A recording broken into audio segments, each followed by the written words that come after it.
Estou vendo seus livros aí, esse Leminski é maravilhoso. Né? E aí, bom ou não, eu sou o Daniel Gontijo, professor de psicologia, doutor em neurociências. Este é mais um vídeo do quadro Testemunho Cético. Estou aqui hoje com a grande Tatiana Badaró para a gente conversar sobre uma seita que é o imutabilismo, da qual ela fez parte há uns anos aí na sua vida e teve uma história bem complicada, uma história que envolve abusos, um guru espiritual, um líder espiritual aí bem malucão, várias práticas bem esquisitas, e ela conseguiu escapar disso tudo e hoje faz um trabalho fantástico como ativista social, principalmente lá no Instagram, que eu deixei aqui embaixo para você conferir depois, que é muito bacana. Tati, antes de a gente começar oficialmente, assim, queria só dar essa introduzida, eu vou agradecer aos membros novos aqui do canal, tá? Só uma propagandinha básica rápida e a gente começa, beleza? Inclusive, eu comecei um canal lá no Telegram, tá, pessoal? Se você não quiser perder as coisas que eu faço diariamente na internet, não só aqui no YouTube, mas em outras bandas por aí, clica aqui e participa lá do nosso grupo no Telegram.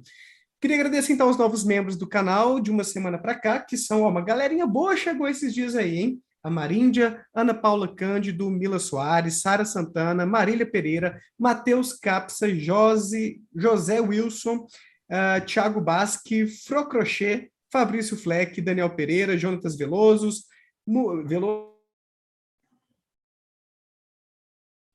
e reflexão crítica sobre religião, pseudociências e essas seitas da vida aí, que a gente vai conversar hoje aqui com a Tati. Se você quiser apoiar meu trabalho, deixei livros, camisas com estampas científicas aqui no link também, vários links, né, aqui na descrição do vídeo, é outra maneira de ajudar o canal. Você pode mandar um superchat se você estiver assistindo aqui a nossa live agora, ao vivo, né? Manda uma pergunta aí para a Tati que ela vai responder para a gente, que ela é especialista nesse tema também. Ela não só vivenciou, teve uma trajetória difícil aí no meio de uma seita, como também uma estudiosa do assunto. Então, vai ser uma live bem bacana. Tati, muito obrigado por ter aceitado participar desse papo aqui comigo. A gente já fez uma live outra vez, um pouco mais teórica, né, para falar sobre seitas de forma geral, o abuso de forma geral em meios religiosos. Hoje, então, você vai contar um pouco mais da sua história para a gente aqui e vai trazer um pouquinho desses elementos teóricos. Então, estou super animado. Muito obrigado, viu, por ter aceitado bater esse papo aqui comigo. Nossa, Daniel, eu que agradeço. É sempre um prazer enorme conversar com você. Acho que a gente consegue se entender bem nessa troca aí, né, de se apoiar na ciência, né, para discutir assuntos que muitas vezes são tidos como tabu, mas que não podem ser tabu, né? Então é um prazer. Eu já não venho mais falando tanto sobre a minha história pessoal, mas eu acho que nessa oportunidade faz sentido e vale a pena a gente conversar um pouquinho para que as pessoas entendam que mesmo uma pessoa que estuda o assunto, tudo bem, eu comecei a estudar depois, mas uma pessoa que tem essa condição, né, de ter acesso a artigos e publicações em outros idiomas, também é vulnerável, também pode passar por isso. Exato, a gente vai falar um pouquinho sobre isso, né? Ninguém está totalmente imune a cair numa seita. Eu já entrevistei aqui, inclusive, não foi a Jaque, gente, agora me fugiu o nome aqui. Quando eu durmo mal, ó, os nomes vão fugindo da minha cabeça, mas que falou sobre o seu percurso numa seita também, e não tem jeito, né? Então a gente vai falar um Sim. pouquinho sobre isso. Eu queria agradecer a Marcela Forte, que acabou de se tornar membro aqui do canal. Obrigado pelo apoio, Marcela. A gente se vê lá na Turma Cética no Telegram. E você pode se inscrever aí no canal, tá, gente? Curtir, que eu já fico super feliz. Isso aí já é o bastante para apoiar meu trabalho por aqui. Valeu demais. Bom, Tati, eu queria então começar por uma questão bem básica, que é você descrever um pouco o que era ou o que é, não sei se ainda existe, conta pra gente, Uhum. o imutabilismo. Essa seita, Certo. ela parte de quais crenças, como é que são as práticas? Porque é uma coisa assim que não é tão popular, né? Então, tenta Sim. ambientar a gente a respeito disso aí primeiro. Pois é, cara, assim, é até difícil a gente tentar conceituar, porque toda a história, né, de Jair Tércio, o discurso que ele utilizava e muitos de seus discípulos ainda utilizam, é que ele é uma reencarnação de outros grandes e iluminados líderes espirituais da humanidade, como Moisés, como um dos discípulos de Jesus Cristo, e mais alguns outros. Eu não sei todos. Eu sei que ele fala que foi reencarnação de Leonardo da Vinci, Isaac Newton, Spinoza E aí, no campo religioso, Moisés, um discípulo de Jesus Cristo também, e, se eu não me engano, algum outro. Caraca, hein? Então, pois é, Olha né? só. Não é uma pessoa Esse qualquer. espírito aí é graúdo, hein?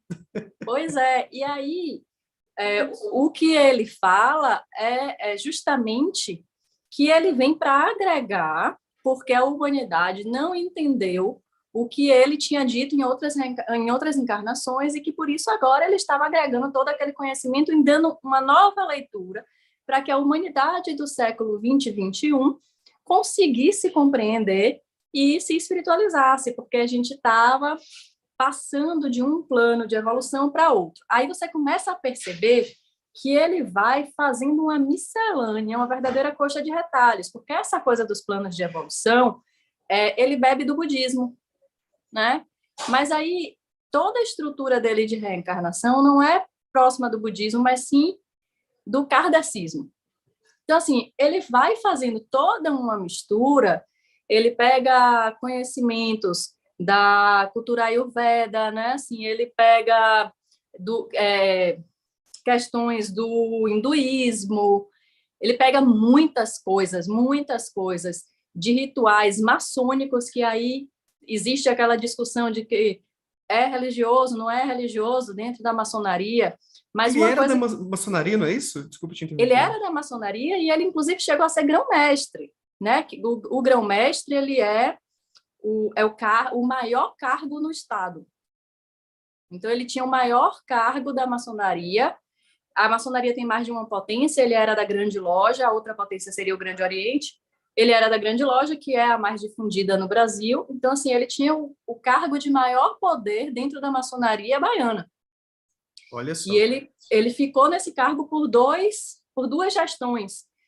Se eu não me engano, a gestão é de 3 anos, então ele passou 6 anos comandando a maçonaria na Bahia, e nesses 6 anos, o que foi que ele fez? Ele utilizou a maçonaria para difundir o imutabilismo. E aí, por isso, ele trazia elementos da maçonaria para o imutabilismo, entende? Então, assim, a gente começa a perceber que o jogo do cara não é inocente, não é um devaneio porque muitas pessoas me perguntam, você acha que Jair Técio é um louco? Não. Ele é um criminoso, né, que pensou, deliberou e arquitetou todo esse projeto de abusos, porque ele utiliza elementos da maçonaria justamente para ele conseguir dialogar com uma comunidade que é antiga e respeitada, até por uma questão de poder social, né? Uma questão de status social, a maçonaria é respeitada, então o grão-mestre está falando, a gente começa a estudar. Então, ele começou a pegar livros do imutabilismo para botar para estudar nas reuniões maçônicas, Ele sendo que que escreveu isso... esses livros? Não, ele não escrevia nada, ele mandava a gente Não? escrever. Ele nunca escreveu nada. Quem escrevia eram os discípulos dele, as pessoas que ele induzia ali. Por exemplo, no meu caso, ele me proibia de trabalhar com qualquer coisa que ocupasse muito meu tempo, porque ele dizia que eu tinha uma dívida espiritual, um karma, que para eu limpar isso eu precisava dedicar o meu tempo para a espiritualização, ou seja, eu precisava dedicar o meu tempo a fazer as coisas dele. Eu trabalhava Era de graça para ele. isso que eu ia te perguntar. Trabalho análogo à escravidão mesmo ali, então?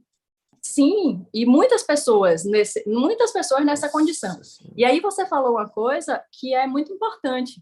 Aí eu vou fazer só um adendo bem rapidinho para a gente falar de legislação, porque é o seguinte, as pessoas acham que o trabalho análogo à escravidão é sempre com açoite. Né? Você não tem onde dormir, você dorme no chão, é senzala. Só que a senzala, ela tem várias configurações. E a nossa própria legislação trabalhista, né, a nossa própria legislação, considerando, inclusive, a Declaração Universal de Direitos Humanos, que o Brasil é signatário, envolve muito mais do que simplesmente uma condição de tortura física, né? Se a gente for pensar na escravidão de lá de 1500. A escravidão é isso que a gente está discutindo aqui agora, né? O trabalho não remunerado, que é por coerção. Essa coerção não precisa ser física, ela pode ser psicológica, e você é psicólogo, você é doutor, né, nessa área, então você sabe que muitas vezes essa violência psicológica ela é mais complicada da gente conseguir reverter os danos do que uma violência física. Então, o trabalho análogo à escravidão é, por exemplo, eu conheço pessoas que conviveram muito perto de mim, que inclusive Jair Técio me proibia de ter relação de amizade com essas pessoas, porque se a gente começasse a conversar, as histórias não iam bater e a gente ia perceber que ele era uma fraude. Pessoas que trabalhavam 3 turnos, chegavam em casa 10, 11 horas da noite e tinha que virar à noite fazendo coisa para ele. Eu, por exemplo, por 2 anos, quase 3 anos, tinha uma noite na semana que eu sabia que não ia dormir fazendo coisa dele. E ainda era uma piada entre as lideranças dele, dizendo assim, se você está dormindo toda noite é porque você está trabalhando pouco. E é trabalhando pouco para a obra. Então, isso é, sim, um abuso no sentido de poder, patrimônio, um abuso psicológico e um trabalho análogo à escravidão. Então, a gente tem diversos crimes aí. Né? Diversas tipificações. Uhum. A gente vai entrar um pouco mais nesses detalhes aí, mas eu queria só fechar o primeiro tópico, se houver ainda alguns elementos que você queira trazer para a gente visualizar. Existia uma espécie de culto, assim, de ritual? Tinha alguma coisa assim também? Tinha. E aí, o pessoal da maçonaria me pede muito para separar as coisas, mas é complicado, porque Jair Técio usou a maçonaria, né? Então, assim, a princípio, antes de ele alcançar cargos altos na maçonaria, ele fazia as reuniões, que eram os grupos de estudos, que funcionavam na Fundação Ocidente, que, pasme, Daniel, ainda está em funcionamento. Eles dizem que mudaram o foco, que não estão mais discutindo a doutrina de Jair, mas me parece, as autoridades precisam investigar isso, o Ministério Público, a polícia, mas me parece que não mudou tanto, porque o slogan se mantém, o símbolo se mantém, e o símbolo é uma alusão à doutrina de Jair Técio. Foi instituído aqui na Bahia, em vários municípios, inclusive em Salvador, um dia da consciência humana, que só o nome já me dá nervoso, né, por uma questão histórica, né, por uma questão de desrespeito à comunidade negra, enfim. Mas esse dia é um dia que é considerado sagrado para o imutabilismo, que é o dia 10 de setembro, que é o dia de jejum, expiação e autoconhecimento.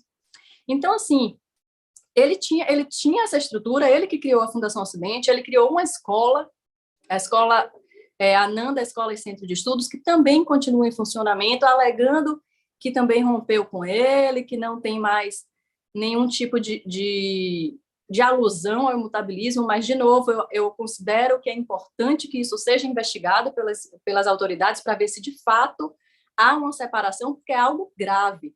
Você lidar com a educação é muito grave. E aí, antes dele conseguir esses níveis mais elevados na maçonaria, ele utilizava dessas instituições.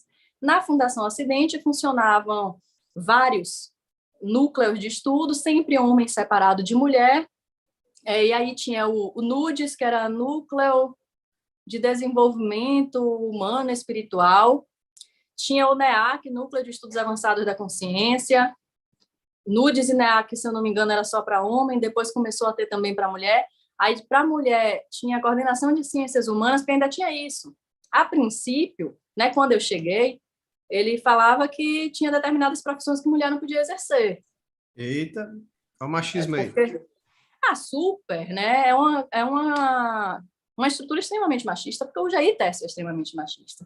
Eu, inclusive, queria fazer medicina, e ele mandou uma pessoa da seita dele fazer uma inscrição por cima, né? Você sabe que se você fizer uma inscrição no vestibular e depois fizer uma outra por cima, que vale a última. Então, como tinham meus dados todos, fizeram uma inscrição por cima para que eu não fizesse o curso que eu queria. Porque ele dizia, né, que a medicina era uma área para homem, que eu, principalmente, porque eu já tinha características masculinas, que era a promiscuidade, o intelecto elevado e tal. Ele dizia que isso eram características masculinas. Eu tinha que me dedicar ou à pedagogia ou à psicologia. Mas que no meu caso, que eu era muito, muito complicada, ele falava assim, tinha que ser pedagogia, porque eu tinha que aprender a me educar. Então, ele utilizava esses aparatos institucionais para fazer as reuniões, e uma vez por ano tinha retiros espirituais na Chapada Diamantina, todo mundo de branco, fazendo alguns tipos de... E aí, de novo, uma misturada de coisa. Ele pegava elementos da yoga, com elementos do budismo, com algumas coisas também de ritual maçônico, misturava tudo lá para dizer que eram, como ele chamava, os exercícios de unilateração e as iniciações nos elementos da natureza. Então, era uma mistura. Depois que ele alcançou a maçonaria, ele passou a fazer essas reuniões vinculadas à maçonaria. Então, assim, a coordenação de ciências humanas passou a acontecer dentro das reuniões da Ordem da Estrela do Oriente, que é uma ordem paramaçônica para mulheres. As reuniões dos homens, né, do NEAC, do NUDES, passaram a acontecer dentro de lojas maçônicas, que a grande loja desvinculou todas, descredenciou todas aqui na Bahia, mas eles conseguiram se credenciar em outra potência, com o mesmo nome, inclusive, e, enfim, a gente não sabe se vão seguir, né, difundindo essa doutrina e seguir difundindo a figura de Jair Tércio como uma figura de um iluminado, porque a gente não vai ser ingênuo, Daniel, né? Se até hoje tem gente que defende Charles Manson, Jim Jones, Osho, João de Deus. João de Deus, nossa, né? Enfim, então sempre tem. E por isso que é importante uma legislação, e por isso que é importante que a justiça investigue essas coisas para que possa barrar, porque é grave, né? Num momento de vulnerabilidade, num momento de desespero, a gente quer a resposta. A melhor resposta é aquela que não depende da nossa responsabilidade nessa hora, né? Na hora do desespero, a gente quer que outra pessoa resolva a nossa vida. E você sabe, não funciona assim. Pois é. Então, a Tati, estrutura era mais ou menos essa.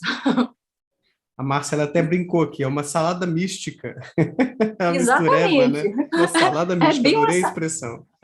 E é aquela salada, assim, que é meio indigesta, sabe? Que as coisas, quando você se desvincula e olha de fora, você fala, cara, mas nem faz sentido, porque tem coisas que são divergentes. E eu bati de frente muito com o Jair com isso, e é engraçado que quando a gente começava, essa história dele ser reencarnação de Spinoza para mim, veio em uma discussão, porque ele falou de uma certa questão, ele dizia que eu tinha que estudar inteligência porque, como eu falei, né, ele dizia que eu tinha um intelecto muito elevado e tal, que isso era uma configuração masculina que me impedia de me espiritualizar. E aí ele falou que eu tinha que estudar a inteligência sob o ponto de vista espiritual, para entender o que é inteligência. E aí nessa tem o Tratado da Reforma da Inteligência de Spinoza. E aí ele veio falar, eu já tinha lido, né? E ele veio falando sobre Spinoza para querer argumentar que o intelecto ele não se aproxima das questões subjetivas, né? Que o intelecto ele é muito concreto. E aí ele falou que Spinoza dizia isso. Aí eu falei, não, Spinoza não dizia isso.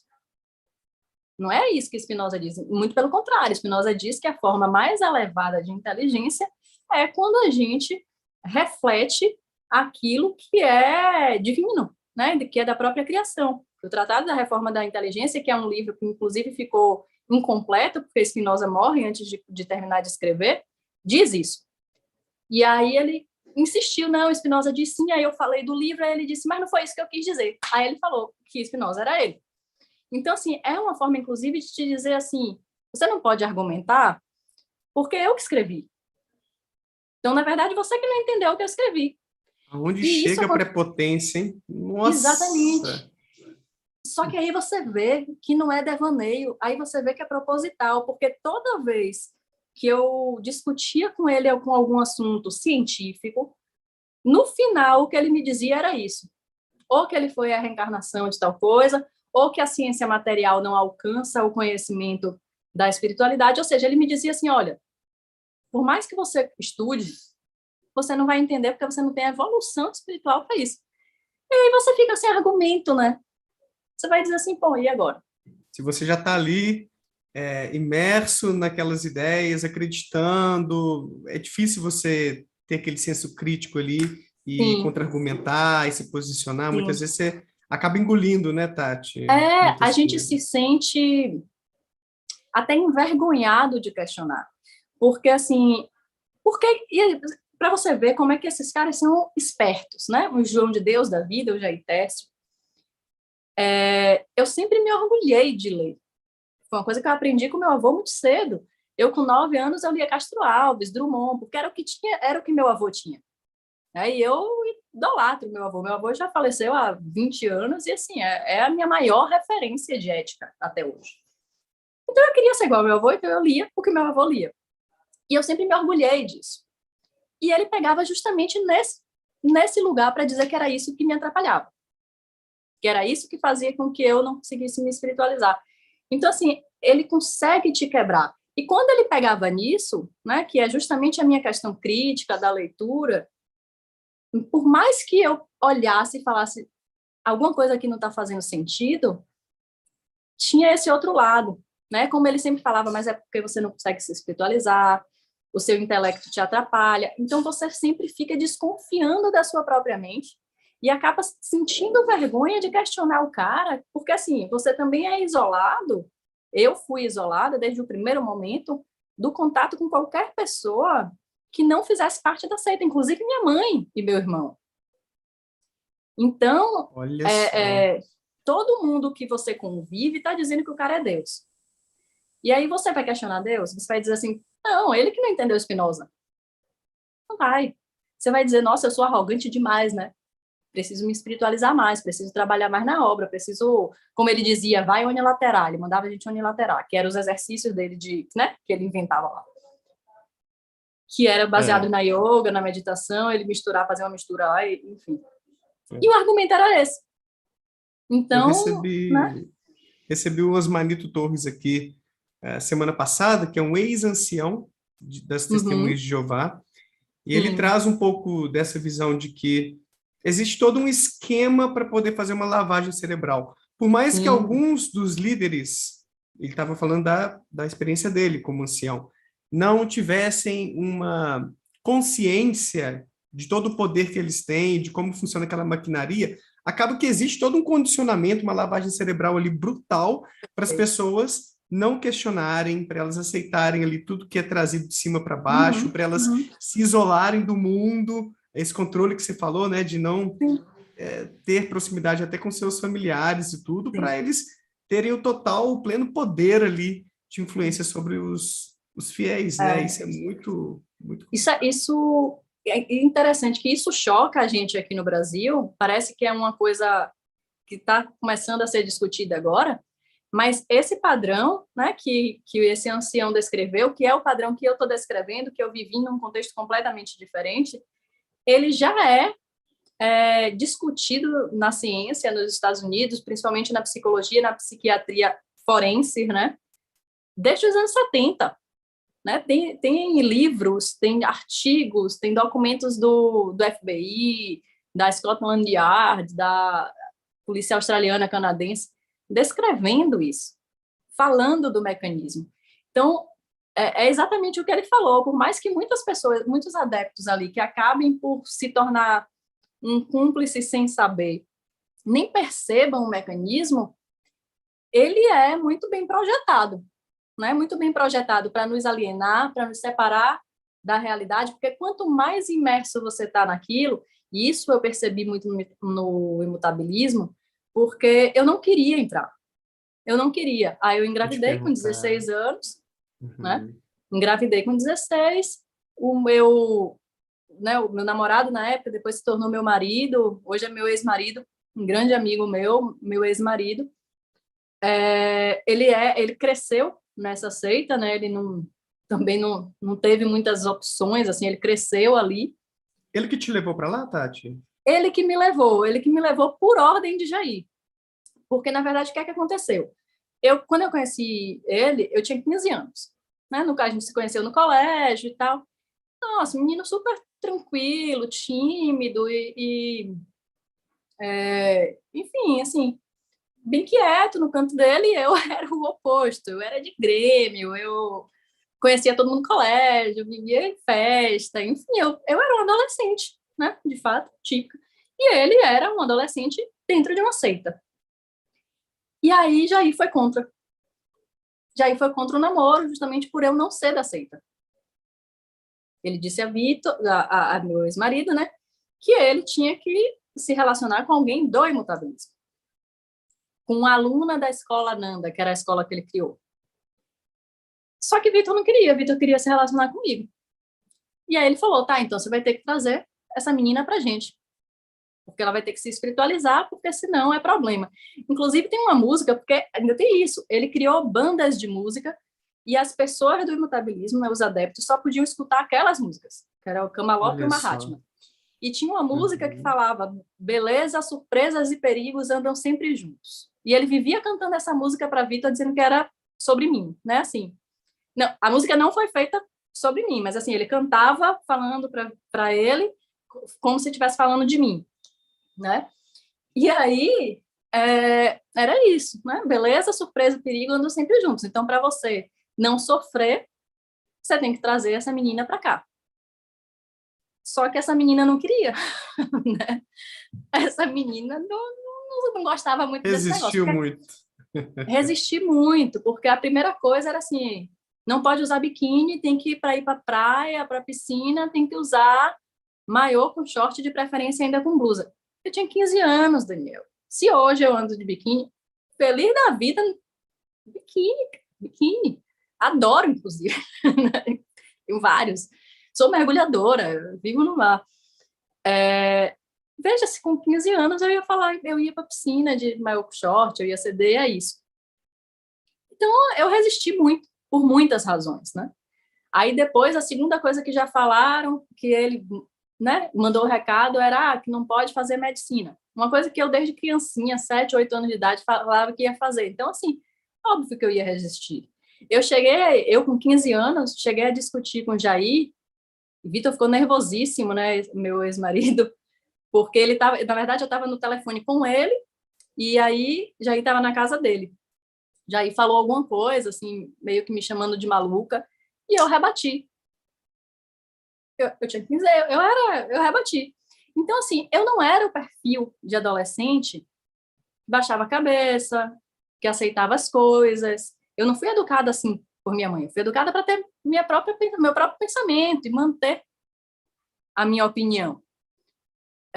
Então, assim, as pessoas acham que só aquelas pessoas super tímidas que aceitam tudo.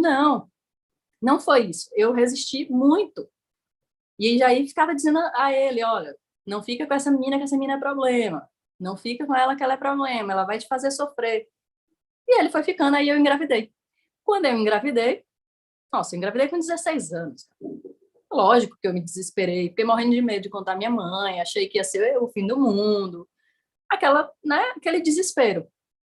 E aí foi a oportunidade dele. Ele falou, olha, se não vier para a fundação, você vê que a instituição, ela é tão extensão do próprio Jair, que na época não foi assim, se não fizer parte do metabolismo, foi, se não vier para a Fundação Ocidente, se não for frequentar a Fundação Ocidente, ele não vai assumir a criança.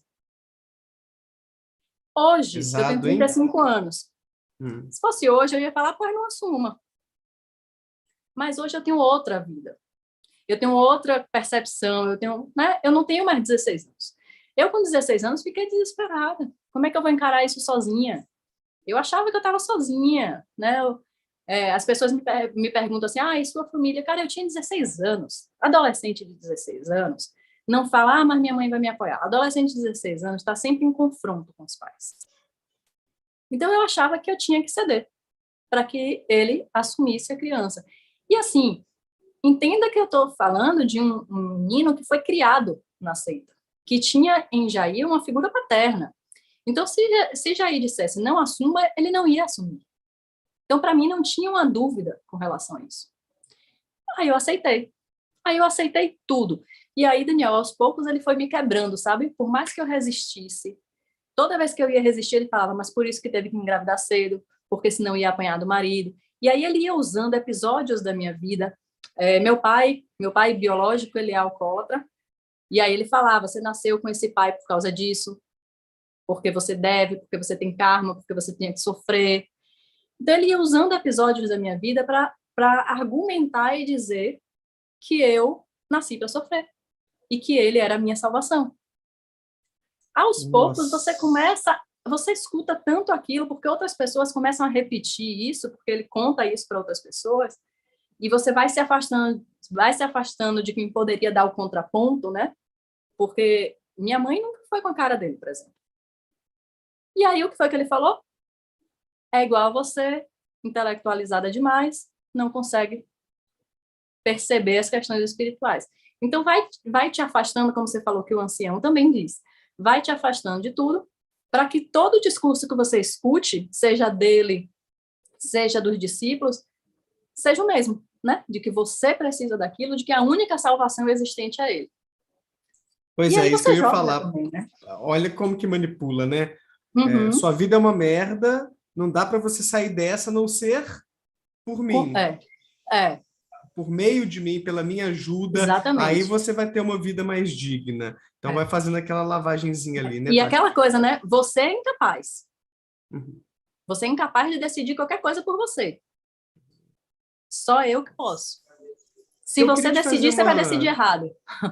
Ah, eu queria te perguntar uma coisa. Acho que é bom pensar aqui já nessa entrada sua na seita.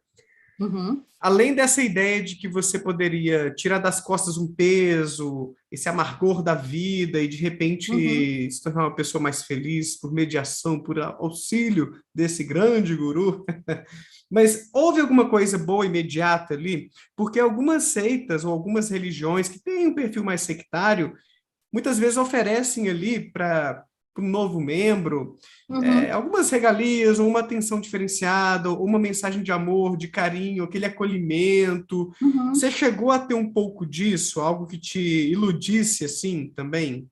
Em partes, assim, o discurso sempre era esse, né, de que aqui todo mundo é irmão, mas isso nunca me encaixou para mim, porque era assim, aqui todo mundo é irmão, todo mundo é amigo, só aqui tem amizade, mas eu via sempre todo mundo falando mal do outro, porque ele fazia isso, e ele sempre me falava mal de todo mundo, e dizia que eu não podia confiar em ninguém além dele. Então, como é que todo mundo é irmão, mas eu não posso confiar em ninguém, ninguém presta? Aquilo não encaixava para Essa mim. história está mal contada. Essa história está mal contada. Mas, assim, eu acho que cada um tem uma vivência, né? No meu caso, o que é que teve de imediato? Primeiro, essa coisa que eu te falei, né, da gravidez, eu queria que ele assumisse o filho. Eu tinha 16 anos com um namorado, queria continuar com esse namorado. Então, o imediato que eu tive foi o aval do namoro, né? Mas, a partir do momento que eu engravidei também, veja que eu engravidei com 16 anos, então eu estava no segundo ano do ensino médio. Basicamente, todos os meus amigos sumiram. Amigos que eram amigos de infância, porque eu estudei minha vida inteira no mesmo colégio. Então, você se sente parte de um grupo, que é uma característica humana. A gente quer fazer parte. Nós somos animais de rebanho, né? De grupo. A gente não é como uma cobra que vive só. Então, tem isso. Tem o fazer parte, tem o ser parte de algo. Isso era o principal, né? Do Você que chegou a eu. morar lá? Não, Tati. Não, não Existia tem isso, isso? Não, não. não tem isso, Não, não. não, não tem isso. Mas ele Tá. colocava todo mundo para se mudar para o bairro de Estela Maris, aqui em Salvador, é um bairro, para todo mundo morar junto. E ele tinha esse plano. Inclusive, ele se inspirava em Osho, que é outro abominável, que incentivava estupro coletivo dentro da comunidade. Tem isso nos relatórios do FBI, quem quiser ver, tá lá, é público, não sou eu que estou dizendo, não. Ele queria uma É, comunidade assim, e aí por isso ele fazia todo mundo ir morar lá, que é perto da instituição Fundação Acidente, e perto da instituição Escola Ananda, que é no bairro vizinho Itapuã. Então ele me tirou da casa de minha mãe e me botou na casa de minha sogra, que era discípula dele.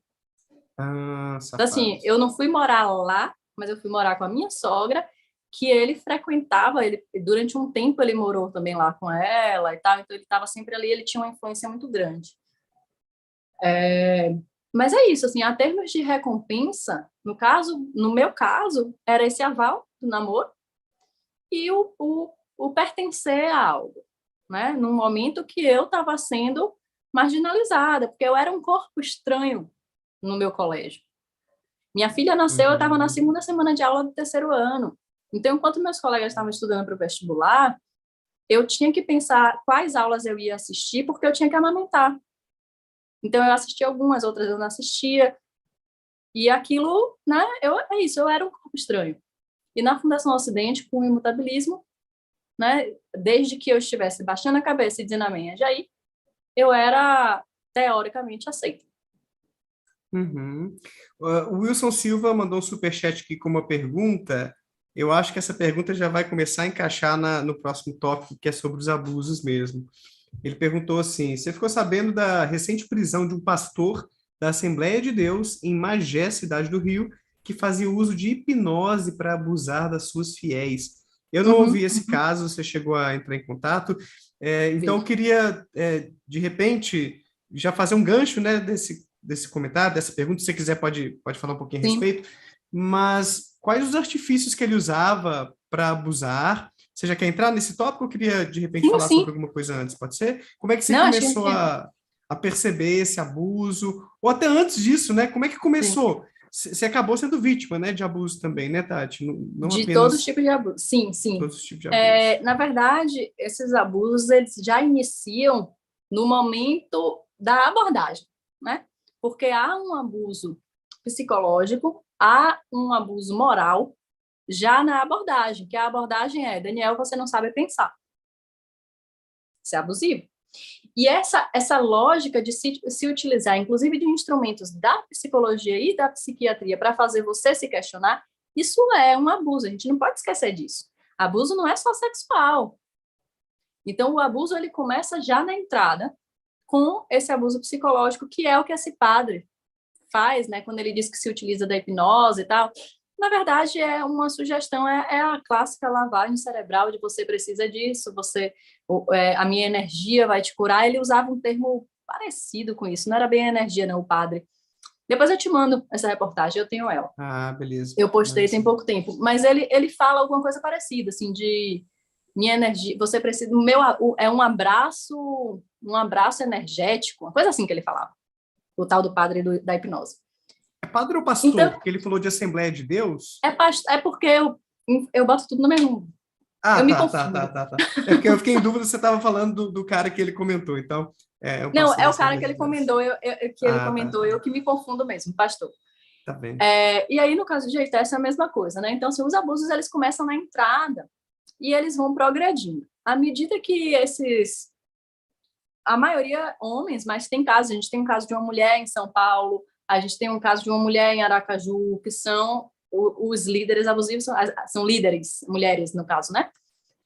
Mas, de uma maneira geral, assim, a maior parte é homem. Então, assim, Jaitess, vamos focar no meu caso aqui. Então, começa no abuso psicológico, de destruindo a sua confiança em você, de fazer você se afastar de todo mundo, de que seria uma rede de apoio, de você não confiar em ninguém, só confiar nele. Tudo isso é abuso psicológico. Aí vem o abuso patrimonial, normalmente, primeiro, né? De você tem que dar dinheiro, a questão trabalhista, de você tem que se dedicar, fazer trabalhos aqui, que aí ele diz, né? Ele é o que na lei chama de voluntariado por coerção, né? Ou seja, você mesmo acredita que você está se voluntariando, mas na verdade você não se sentiria à vontade de não se voluntariar. De dizer não, né? Haveria um Exato. constrangimento ali, Um imenso Entendi. constrangimento. Você seria herege se você não fizesse isso. Nossa. Então, isso também é um outro abuso, que já é um outro patamar, e tudo isso vai te tornando cada vez mais vulnerável para esse abuso sexual, né? Nos casos que tem o abuso sexual, e no caso de Jair tinha. Então, foi isso. Então, assim, primeiro ele foi com essa coisa do trabalho, aí começou tem que escrever livro para mim, tem que traduzir isso aqui, tem que traduzir isso ali, ajuda lá a montar o projeto de tal curso do ISEL, que era uma faculdade que ele criou também. Essa faculdade fechou, né? Fechou ano passado com as acusações, com as denúncias, quando o Ministério Público ofereceu a acusação formal, né, a denúncia formal, e ele foi declarado foragido, a instituição acabou fechando porque os alunos pediram para né, se desvincular, porque há uma cláusula, né? Toda instituição há uma cláusula que, se houver um fato criminoso envolvendo a instituição, você tem esse direito de romper o contrato sem pagar multa, e é a instituição que se responsabiliza por sua transferência. Então, a faculdade fechou. Então, assim, ele começou com esses abusos, né? De me exigir muito de trabalho. Depois me colocou para trabalhar para uma das lideranças dele, que é uma mulher que as pessoas falavam que é a Jair de Saias. Jair de Saias? E assim, eu suspeito que ela saiba de muito mais do que parece. Né, assim, porque eu sei, porque eu convivi com ela, então eu via pessoas dizendo a ela que foram abusadas por Jair e ela induzindo as pessoas a acreditarem que eram loucas. De dizer assim, não, você entendeu errado, não foi bem isso, você contou para alguém, volte lá, ligue para essa pessoa que você contou e diga que você inventou, que era mentira. Então, se ela fez isso, aí a justiça tem que ver, né, se foi por um fanatismo ou se foi por uma ação criminosa. O fato é que houve relato, e não foi só um, nem dois, para ela e para outras lideranças, dos abusos. E aí Tati, ele me botou eu queria só, desculpa te interromper, tá. só pontuar uma coisa que eu esqueci de fazer no início da live. Eu não sei se você vai chegar a dar algum detalhe, tudo, eu acho que até não precisa detalhar demais a respeito do tipo de abuso mais sexual e tudo, mas é bom dar esse alerta que é um gatilho, né, para algumas pessoas que talvez Sim. passaram por situações difíceis, pode ser um conteúdo bem delicado, assim, de ouvir, Sim. então, de repente, Sim. pensa bem se você está pronto ou pronta para prosseguir aqui na live, né? Eu acho que é importante dar esse toque. Desculpa te eu interromper. acho que não faz muito sentido a gente detalhar, né, o ato em si. Eu acho que é mais essa coisa de como que progride e chega até isso, porque também são os sinais que demonstram que aquele meio, né, aquela situação que você está vivendo é abusiva. Então, aí eu fui trabalhar com essa mulher também, a princípio de graça, depois ganhando muito pouco, e, nossa, era uma coisa absurda, assim, era absurdo. Fazia os livros que ela tem vários livros publicados, ela escrevia 10% do livro, o resto era eu e outras pessoas, não só eu, não, muitas outras pessoas também, fazendo e de graça, e, enfim. E essa coisa foi progredindo. Depois ele começou a falar para eu montar as palestras dele, que aí todo mundo fala, não, cara, super inteligente, fala de qualquer assunto. Claro, cara. Se ele tem que falar de filosofia, ele vai chamar o cara lá, a mulher lá, que é formada em filosofia, e falar para montar a palestra para ele, dizer o que ele tem que dizer, vai lá. Ele realmente é eloquente, então vem aqui, né? Esses caras são hiper carismáticos, enfim, né? Inclusive uma das características, né, desses sociopatas, eles têm um traquejo social. E aí, nessa de ir para a casa dele, fazer os trabalhos dele, ele começou a dizer que minha energia estava atrapalhando, que eu não estava conseguindo produzir tão bem quanto poderia, por conta da minha questão cognitiva, que me materializava, e que eu tinha que me sintonizar, me equilibrar, alguma coisa assim, com a inteligência divina e tal. Aí, numa primeira vez, ele falou para eu tirar a roupa, eu não quis, ele ficou revoltado e disse que eu não confiava nele, me mandou embora. E aí ficou sem falar comigo e com a família do meu ex-marido. Porque é uma forma de pressionar, porque as outras pessoas te pressionam. O que é que você fez? Por que você não confiou? Só que assim, o que é que você fez, mas você não pode dizer que ele falou para você tirar a roupa. Entendi. Porque se Mas você ficou disser, implícito, você ficou com medo de dizer, ou ele falou, não conte nada do que aconteceu aqui? não, ele fala que se disser, ele vai negar. E aí você sabe que se ele negar, ninguém vai acreditar em você. É o Deus lá dizendo que não. E aí essa coisa que foi progredindo, sabe? Até o momento que eu cedi, porque, né? Ele começou a dizer que eu ia ficar com câncer, que eu tinha um problema no ovário e que precisava botar a energia dele. E, enfim, aí isso durou 5, 6 anos, né? De diversos abusos sexuais. De um período de mais de um ano de ter hora marcada. Eu lembro claramente, era toda quarta-feira depois da reunião dele da maçonaria. Ele passava na minha casa, me buscava, a gente ia para casa dele, ele me estuprava, depois eu voltava para casa, vomitava, passava mal e não podia contar para ninguém. Toda quarta-feira, que era o dia da reunião dele na maçonaria. A reunião da loja maçônica dele, que eu não me lembro mais o nome, mas enfim, que ficava lá no edifício maçônico da Carlos Gomes. Então, foi isso, né? Então, assim, os abusos, eles vão progredindo, progredindo.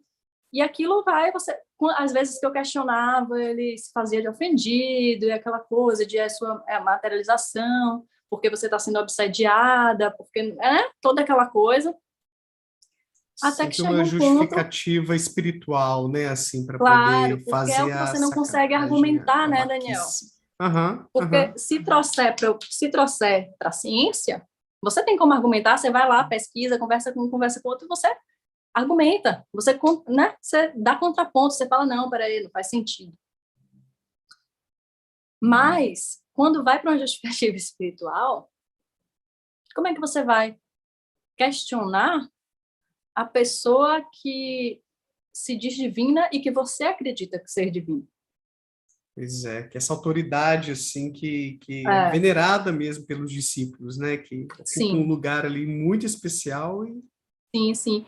E é isso, essa veneração, ela também é por coação, né? E por coação e coerção. Por quê? Se você está nesse meio e você pensa em questionar, as outras pessoas já te olham feio. E aí você, né? Aquela coisa da indução do grupo, da pressão do grupo, você começa a ceder, a venerar, porque todo mundo ali venera.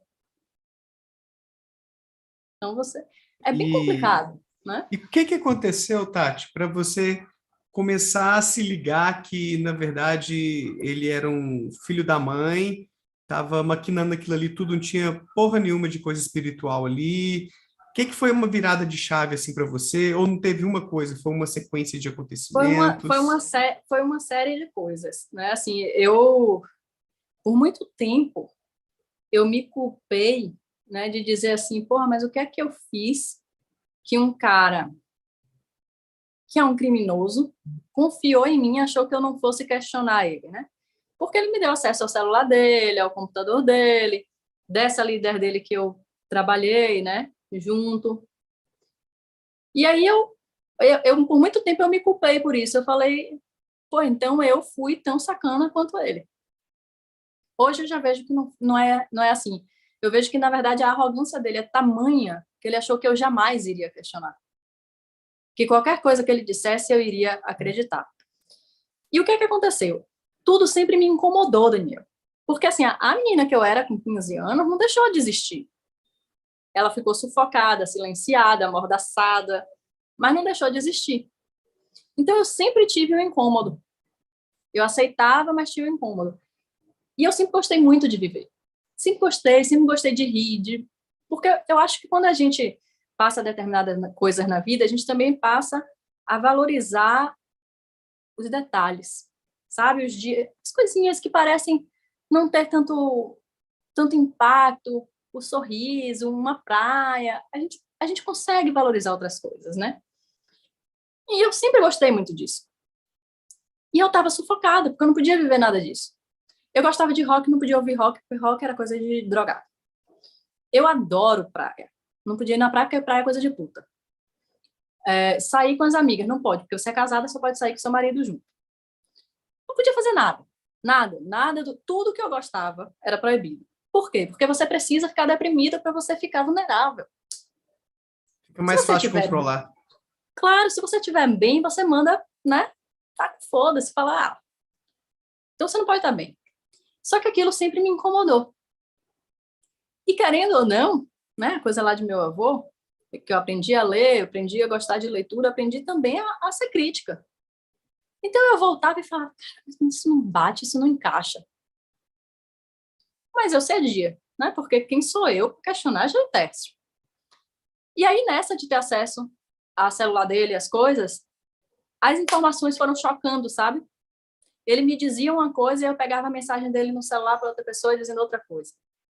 Chegou a mensagem dele no celular uma vez, o celular dele estava na minha mão, ele falou, responde aí como se fosse eu, que você tem condição de fazer isso. E aí você começa a pensar, cara, se eu estou respondendo, pode ser que outra pessoa tenha me respondido em algum outro momento, como se fosse ele. Se eu estou respondendo, e ele está dizendo que eu tenho condição, então, na verdade, ele não é tão mais que eu. Você começa né, as coisas começam a não se encaixar. E aí, uma vez eu peguei entre outras coisas, né? Então, assim, as coisas se somaram muito.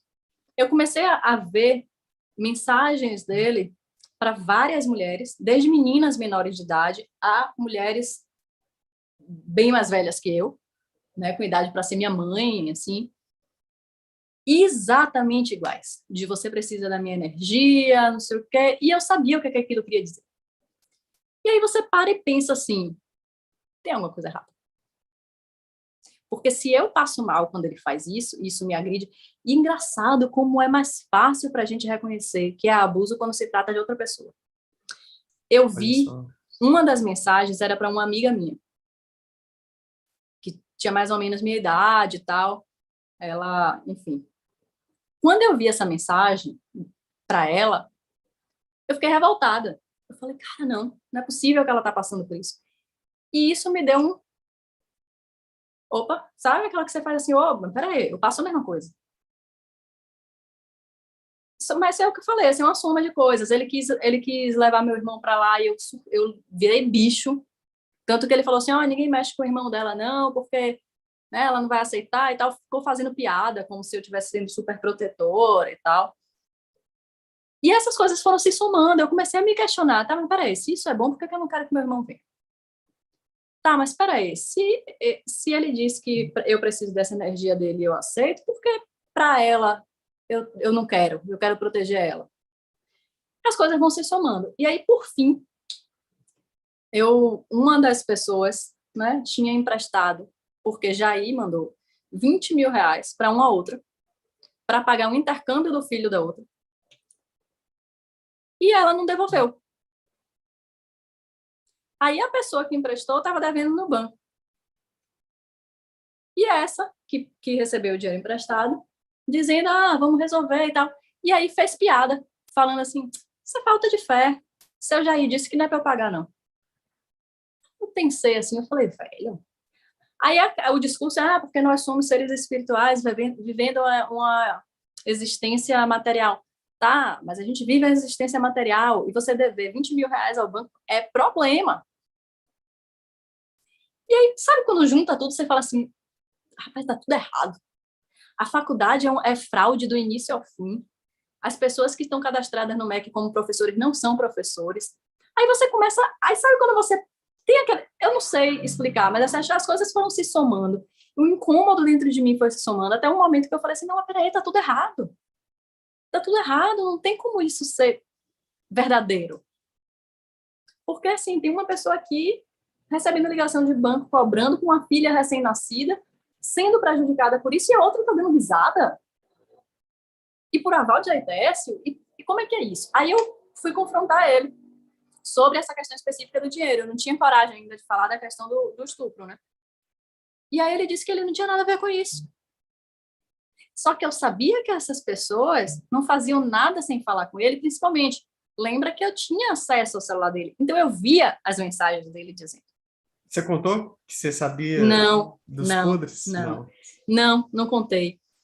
Quando ele falou que ele não tinha nada a ver com isso, eu só falei, tá certo, eu chamava ele de pai, né? Não, tudo bem, meu pai e tal. E eu não tive coragem naquele momento de dizer que não queria mais saber. Só que eu comecei a sair pela tangente, né? Me ligava e perguntava, e o livro tal? E aquela coisa que eu ia enrolando, até eu criar coragem de falar com meu marido, né? Ele ainda era meu marido na época. Eu tive uma crise de ansiedade, achei que estava infartando com 28 anos. E ele não sabia de nada até então, seu ex-marido? Não, nada. E aí, ele é médico, né?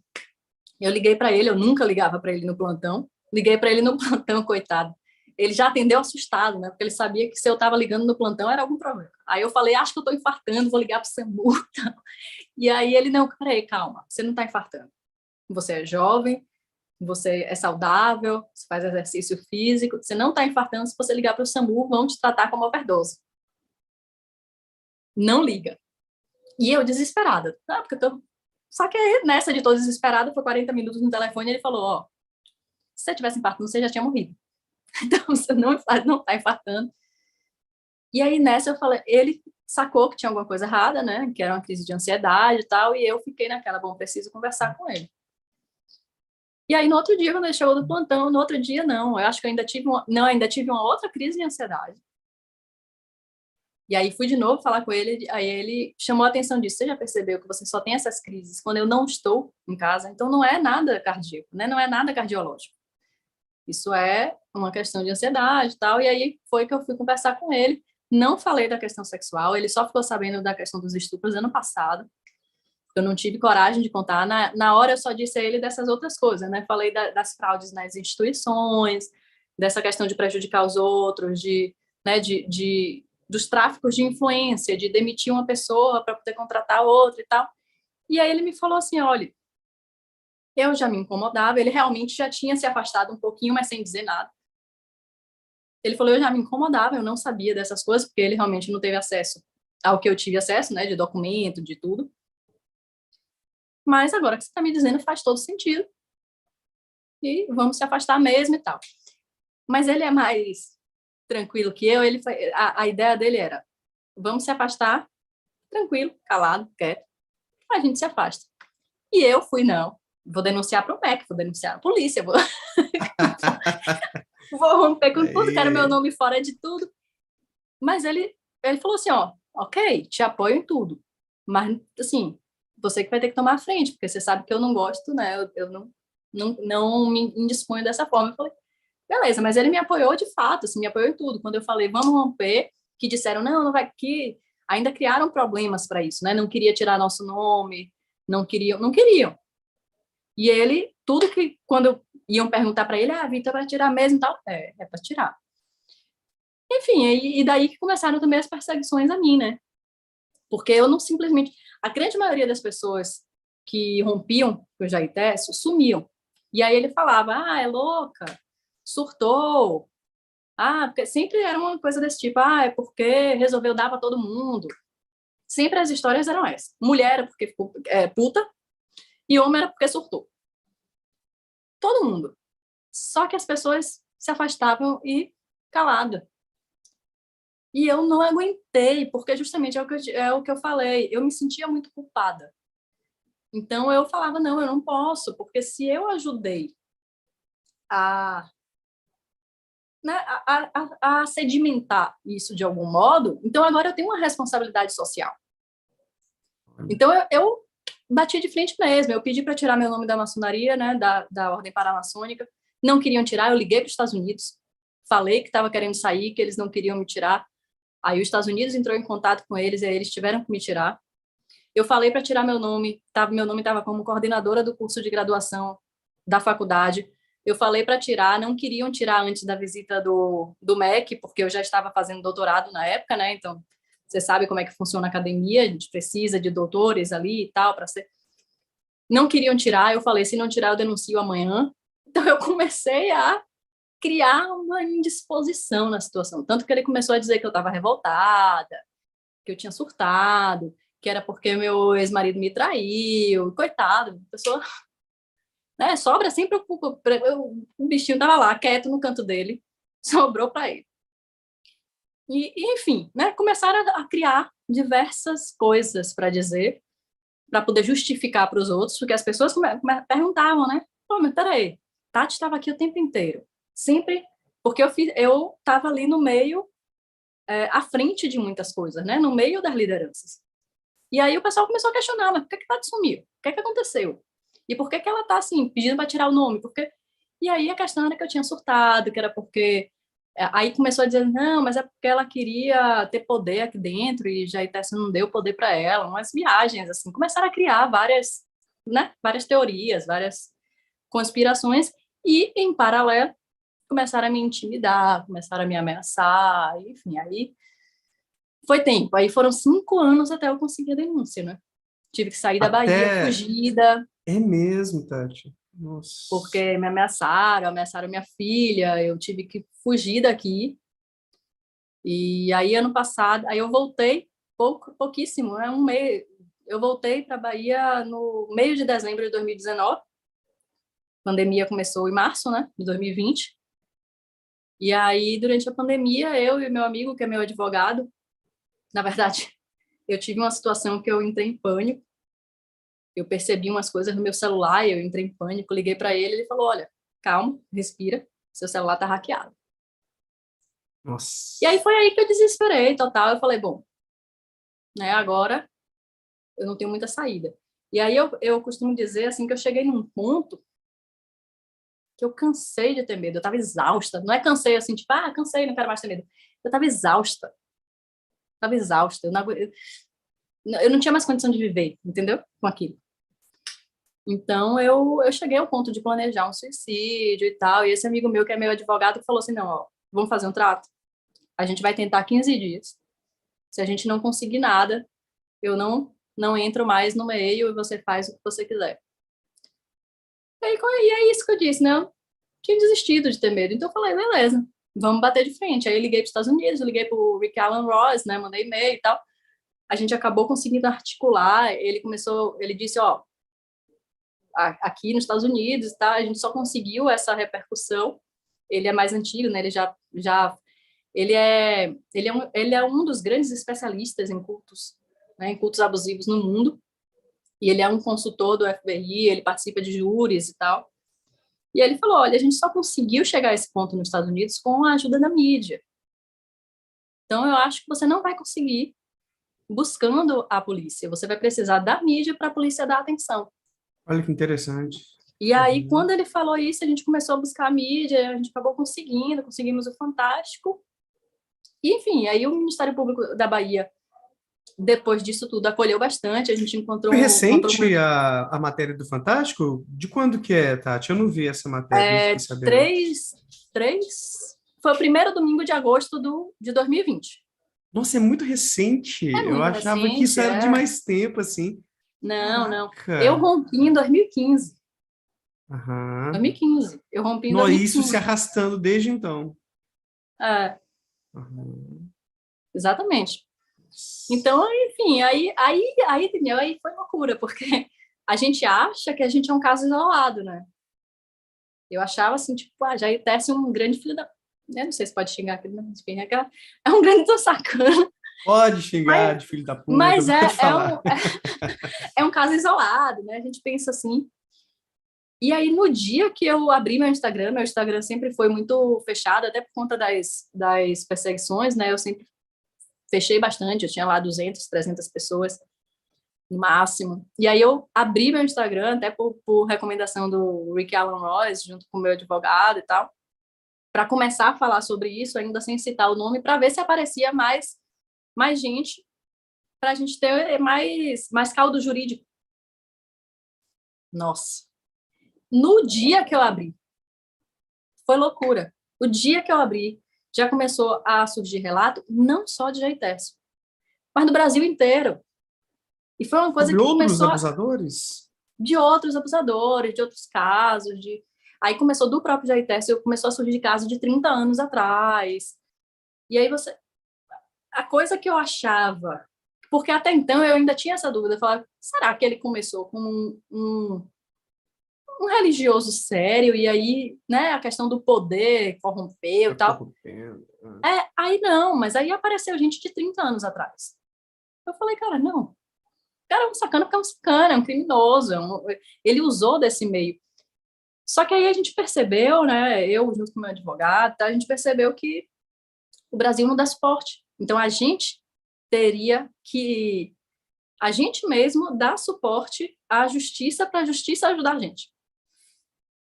Então, assim, a gente começou a ter que estudar, e aí que eu me torno ativista, que eu começo a entender melhor do assunto. Cheguei a ser convidada esse ano e participei do único congresso que tem sobre esse assunto no mundo, né, que é o Congresso da ICSA, que é a Associação Internacional de Estudos sobre Cultos.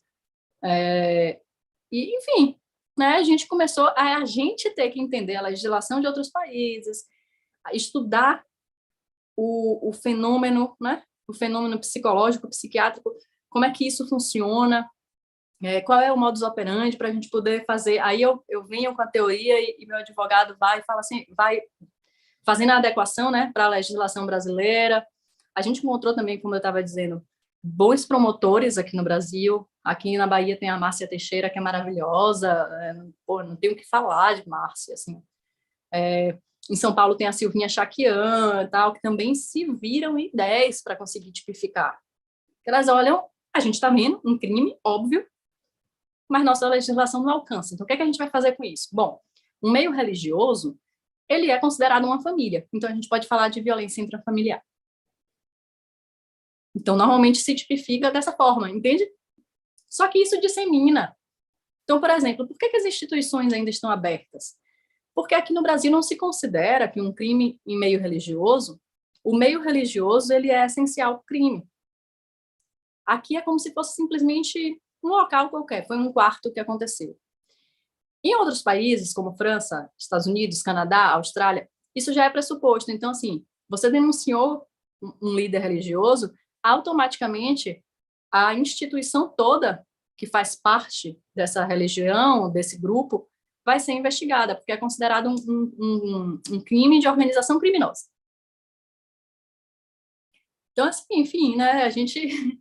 Lá fora É tem muito recente mesmo. uma legislação melhor, então, para poder resguardar as Sim. pessoas que participam de grupos religiosos, espirituais. Sim, com certeza. Até mesmo para resguardar os grupos religiosos que são sérios. Porque a gente acaba por desconfiar de todos. A gente acaba por desconfiar de todos, né? Porque, pra você ter uma ideia, na Austrália, eu gosto muito desse exemplo da Austrália, porque foi a própria igreja que solicitou uma legislação. Porque a igreja é que estava tendo sua reputação manchada. A igreja é que estava sendo reconhecida como um antro de abusadores. E não é isso. Não é isso. A gente fala, por exemplo, né, Testemunha de Jeová e tal, existe... Tem até um canal, vou te mandar do Twitter, que eles falam, que é EXJW, né? São ex-testemunhas de Jeová, em inglês.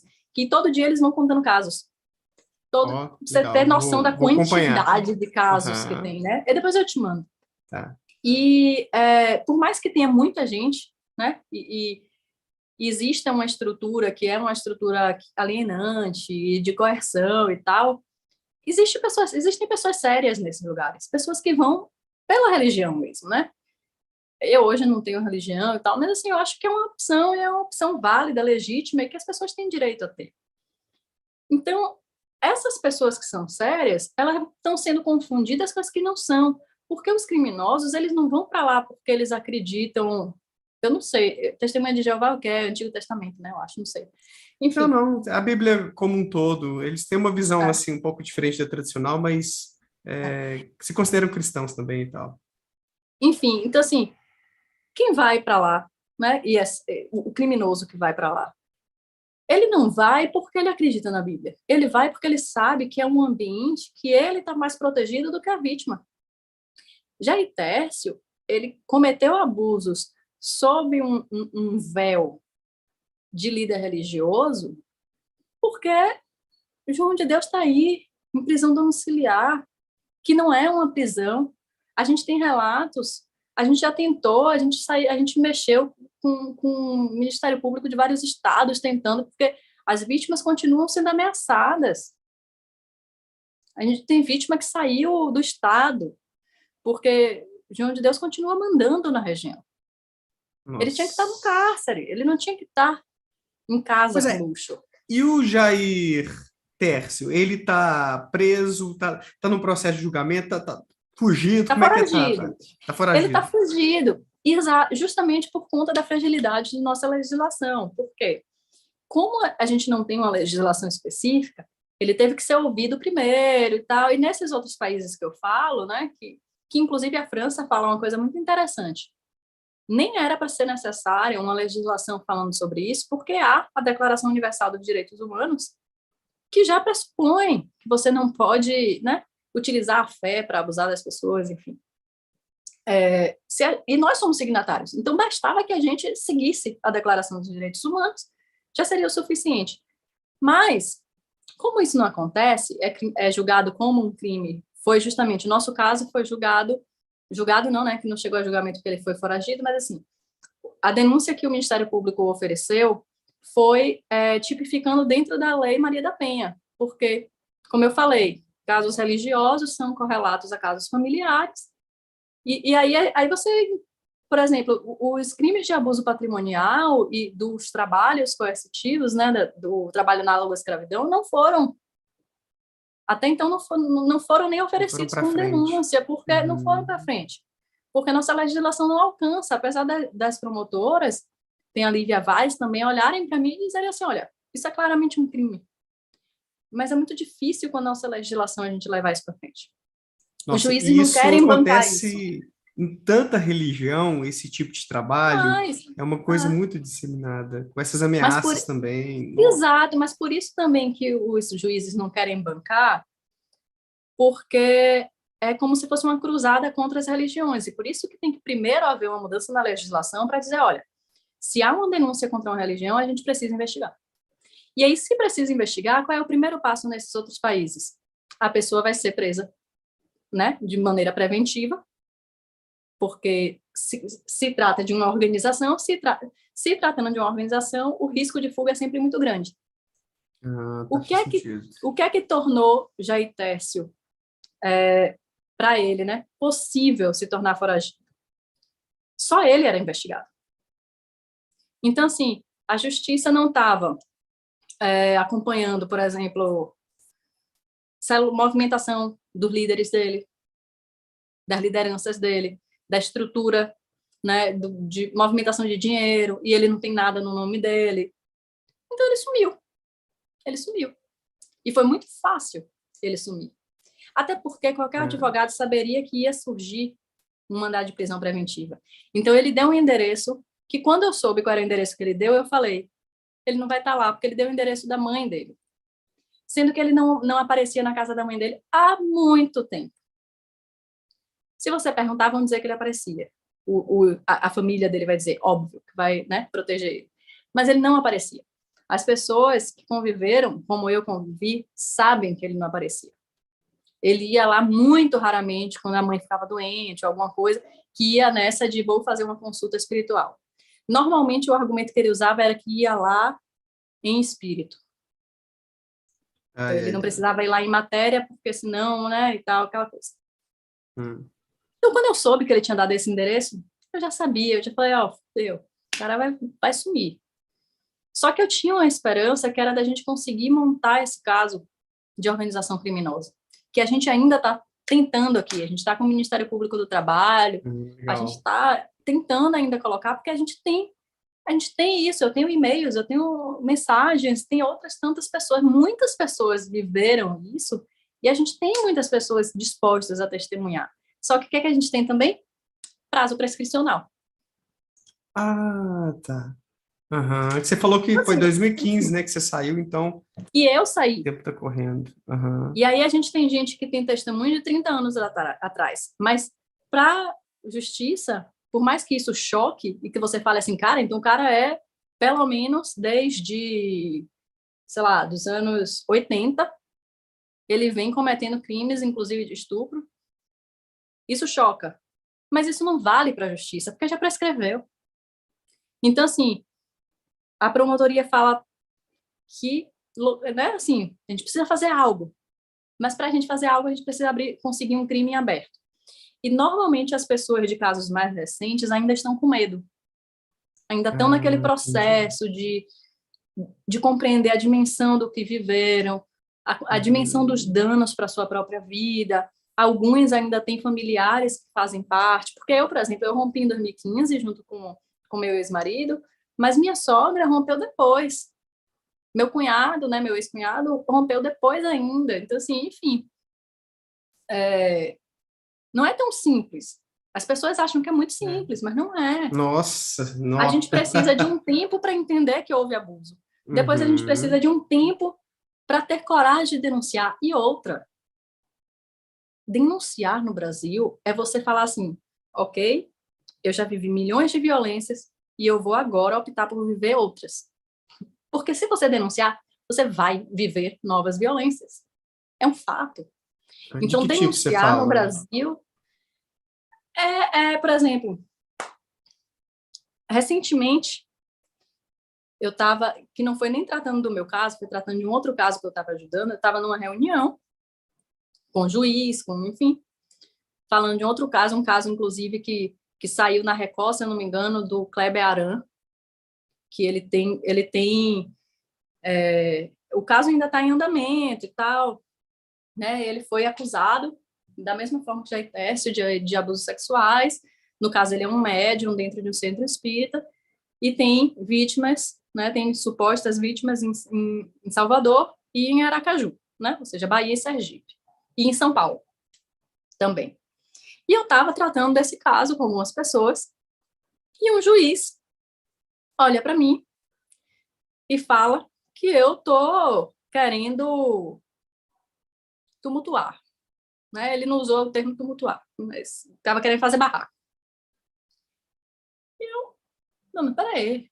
Porque, na verdade, o que é que eu estava questionando? Eu estava questionando por que esse caso estava tão parado. Porque se é um caso que envolve mais de um estado, o que está acontecendo? Porque assim, nem a mídia local está cobrindo o que está acontecendo.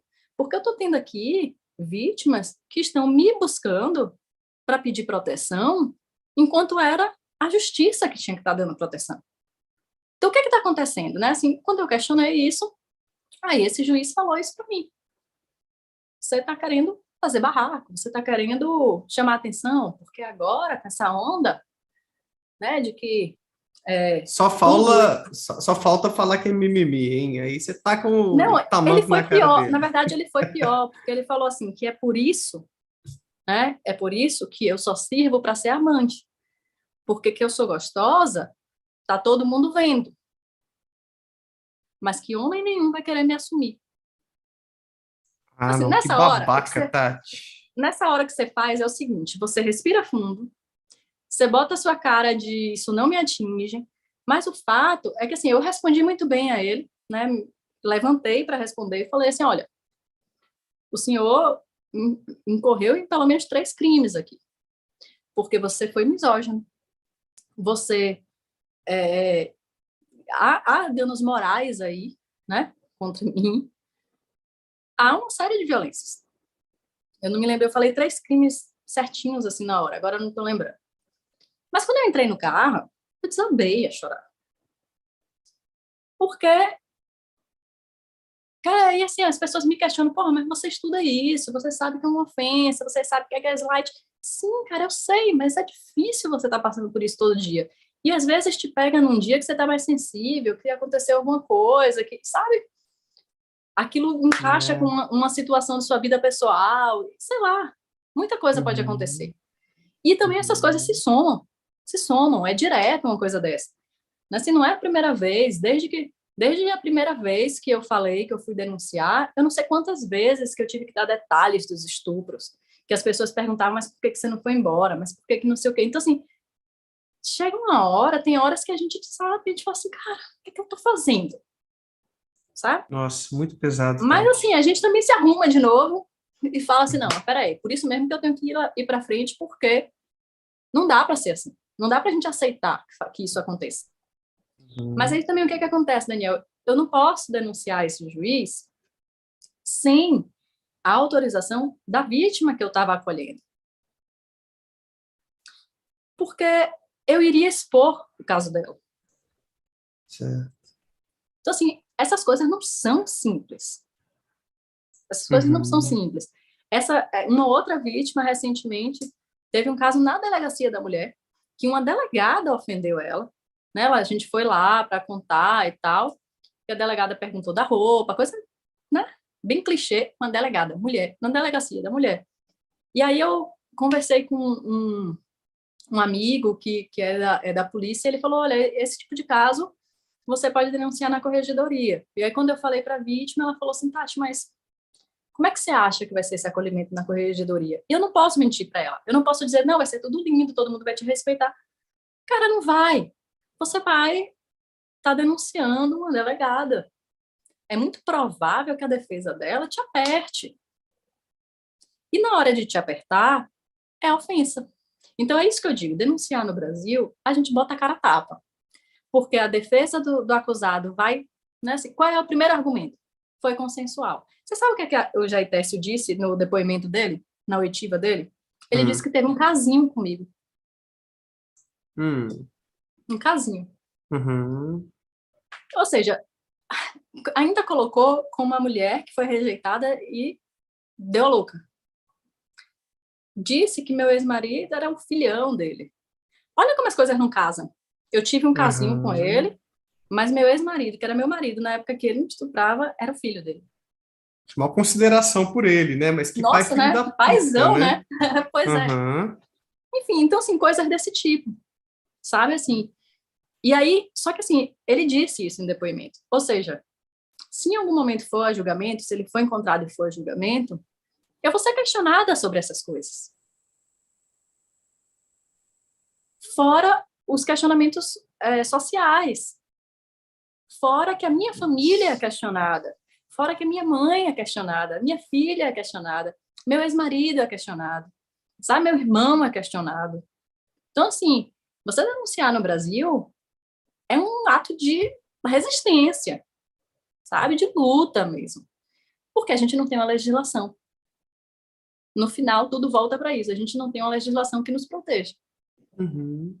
Naquela live que a gente fez no Instagram, que eu acabei publicando aqui também no YouTube depois de um tempo, você... desculpa, você falou sobre isso, que a mulher, normalmente é a mulher, né, a vítima nesse tipo de situação, denunciar um ato de coragem, e a pessoa tem que elaborar, tem que pensar se ela está pronta Sim, para encarar, porque fez todo sentido agora o que você falou naquele dia, sim, não tinha entendido nessa dimensão que eu estou entendendo agora, porque você está sim. descrevendo, poxa, concretamente coisas que você viveu, Uhum. e eu concordo que a Marcela Forte falou, que é membro também aqui do canal e tudo mais cedo, poxa, que força que você está tendo, que coragem que você está tendo para tentar buscar justiça e dar na cara desses desgraçados, né? Porque fazer valer mesmo toda essa luta que você está fazendo não só para si mesma, né, para você buscar sua justiça, mas ajudando tantas mulheres que passam por coisas parecidas, não só nessa seita, mas em tantas outras organizações sectárias que a gente tem por aí e que esses filhos da mãe acabam se infiltrando, como É. você falou aí, né, para aproveitar a vulnerabilidade, o poder, a influência que tem para fazer tanta babaquice, né, Tati? Então, é duro e a É. mulher tem que pensar, né, É. assim, olha, vai ter que enfrentar Vai ter que umas tomar coisas porrada. difíceis pela frente, É. né? Tomar porrada. E assim, que bom que a gente tem algumas pessoas como você que, poxa, vamos lá, eu vou tomar frente disso. Vem Sim, comigo, gente, vamos somar aqui, porque assim a gente consegue, né? Que sim, bom, que sim. bom. Quando a gente vai junto, né, assim, por exemplo, eu tenho já, apesar de pouco tempo com isso, eu acabei tendo muita experiência em pouco tempo, porque, como eu falei, são muitos casos. Quando a gente acompanha essas vítimas, a gente consegue diminuir um pouquinho as violências que elas sofrem, porque a gente se antecipa, né? Então, por exemplo, quando alguém quer denunciar aqui na Bahia, eu sempre solicito que busque determinadas promotoras, porque eu sei que são pessoas que vão proteger elas. Algumas pedem que eu acompanhe elas nas oitivas, nas coisas. Então, assim, a gente vai armando uma rede de apoio. E eu também encontrei uma rede de apoio legal, né? Assim, no Ceará tem a Tainá, que é uma jurista que foi uma das pessoas que trabalhou ali por um tempo com a Zahira Mus, né, que foi a holandesa a primeira denunciante do João de Deus.